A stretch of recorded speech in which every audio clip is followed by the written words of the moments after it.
So I'm setting up today with a new Frankford Arsenal M press. This is a coaxial press, so it mounts on the top of the bench and the handle comes down on the front, and you don't need to cut out, you've no pillars or columns going through the bench or anything like that. Any reloading bench you're going to use wants to be as solid as possible, and the press wants to be as anchored as solidly as possible too. If it's built into the wall of the building, better still. Kitchen tables sometimes work, but they're not very solid. The first thing you need to do with your reloading press is set up your dies. Frankford supply 3 lock rings for the dies, and different manufacturers will give you different setup instructions, but generally speaking most dies require winding all the way down till they touch the shell holder at top dead centre. Then lift the press away and go in about another third of a turn, and you should now be able to feel the press just come over as it hits the die. The Frankford press, as well as these 2 chrome plated columns to give you slick travel, also has its own inbuilt shell holder, and these can be adjusted and turned through 4 locations. So you've got small case, large case, 223 and 308, and they click through detented stages like that. I'm reloading some 6.5 Creedmoor today, so that's a 308 case head, and that will grip in like that. I now need to lubricate my cases so that they don't stick in the die now the die is set up. When I've got the position set, the lock ring will tighten onto the die with this brass screw. There's a supplied Allen key and there's a case here. You can see the other locking collars, and I'll be doing another one shortly for the actual bullet seating die. I'm now going to resize this case. I've lubricated it, you can see it's all over my fingers, and I'm just going to wipe the case neck and shoulder to avoid the case dimpling.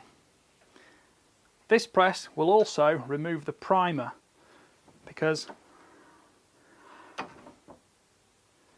as the case rises, the decapping pin in the bottom of the die, which you can see here, will push the primer out, and the primer will then fall into this underside tray for disposal.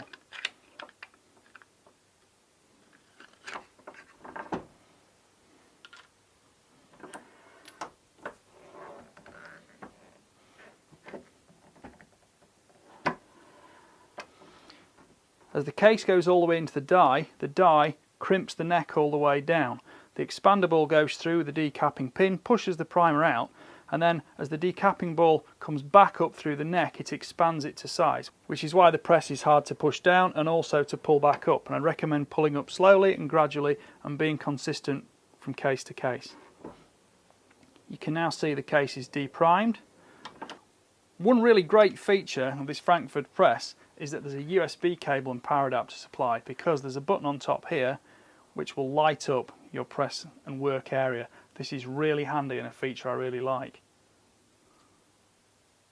One of the reasons I like the lime and spray lube is it's easy to tumble it off and dry the case when I'm tumbling the cases anyway, to clean the powder residue and soot off them.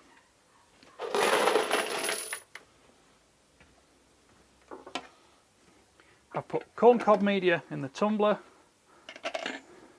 washer on, wing nut on top, nip that down, and I'll turn this on and leave it to run for about an hour.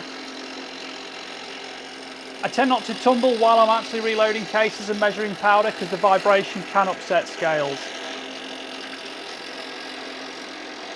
When we've tumbled all our cases, what we want to do is clean them. You have to measure cases and make sure they haven't grown excessively, but generally speaking, you clean the primer pockets, and this Frankford Arsenal set has tools supplied for that. That goes in there and takes all the soot out of the case. You can also use a pocket reamer. These are both supplied in large and small rifle setups, and the pocket reamer will uniform all your cases to a specific depth to seat primers within. There are all sorts of different primer tools you can use. I tend to hand prime mine. If you have to trim cases to length, the next stage is to deburr them, and you can deburr both externally and internally with both the tools supplied here. So that is the external deburring tool, which just needs a few twists there to create a nice chamfer on the outside of the case neck, and then swap over to the internal deburring tool, which looks a bit like a large countersink.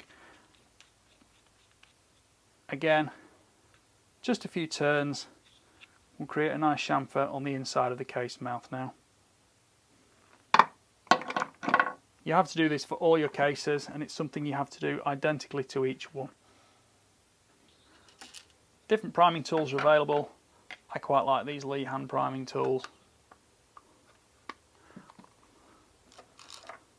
And then each case gets primed, and that's the next job done.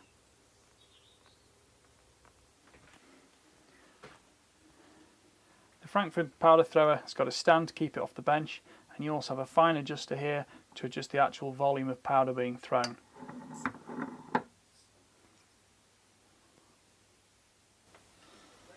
All sorts of different reloading scales are available and different processes. Today I'm using a trickler, an electronic scale from Frankford, and also a powder thrower.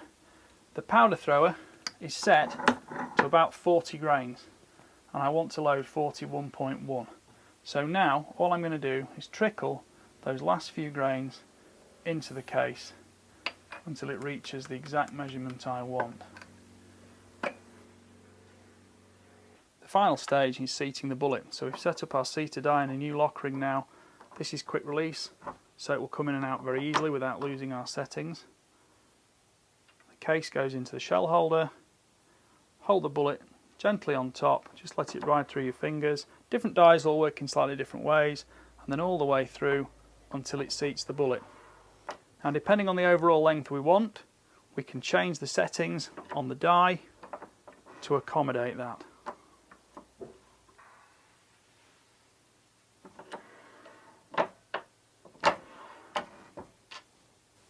Reloading in itself is a vast subject, and I can't cover it all in a short video, but it's well worth doing, and I very much recommend it for the best accuracy and precision from all your rifles in centerfire format.